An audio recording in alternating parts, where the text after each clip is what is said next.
Terrace is opt out from this past weekend. Y'all said plenty of times y'all have this next man up mentality.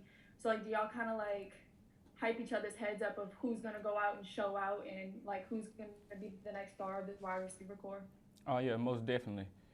We always, it's just us in the room. Like, Terrence was a great player. Like, he left us, and we just know he had to do the best for him, and just next man up. We got young guys in the room.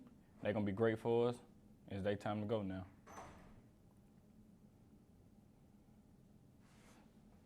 Hey, Jaray. Obviously, this Alabama game was originally supposed to be played a couple weeks ago, got rescheduled. Is it difficult to kind of, get yourself up for a game that's been sort of thrown around in the schedule like this, and or because it's Alabama, is the motivation there just without even really having to create anything? It's just another game on the schedule that we gotta face.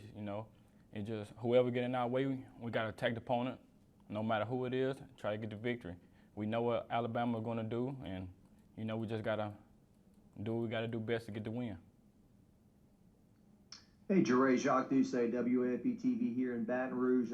Coach O always tells you to block out the noise, point spreads and what people are saying, but obviously they're viewed as a juggernaut, and you guys a big underdog. How do you view the game and the opportunity? A chance to shock the world and prove that LSU is still LSU, or how do you look at it?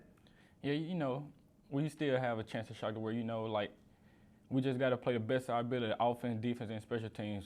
I feel like once all three phases win a game, can't nobody beat us. We just got to play the best that we can, and I feel like we ready for it. This game gonna be the time that we do it, and we're gonna let our game speak for itself. Hey, Jaray.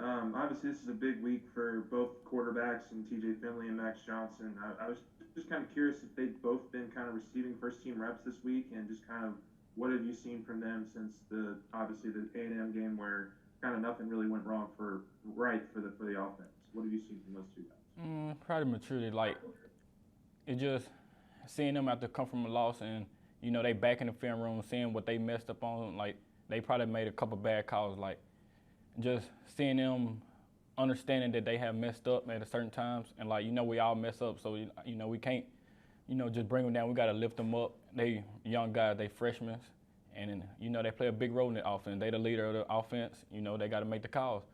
So we just gotta just bring them up, and I feel like they're gonna be ready for it, as they always are.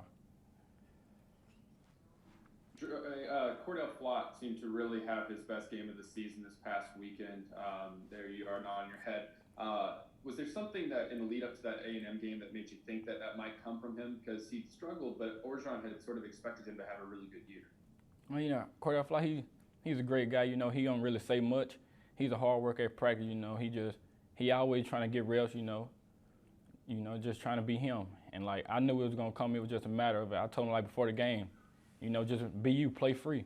And as you can see, the outcome he did, and he did his thing. Hey, Jaray, on the opening drive of the game, you caught a nice pass, big play. Second half, I think you caught a crossing route for a 26-yard play. So we've seen the big plays are there. What's the key now to kind of stacking them together and making them more consistent so you can, drive for touchdowns? It just really just me, like, getting my route and just getting open. I got to stay consistent with that, get my right dead on routes, and, just getting the winner so my quarterback can see me. I think it's just me, like, getting quicker into my routes, getting in and out of my breaks, and I feel like I do that, and then you will see more.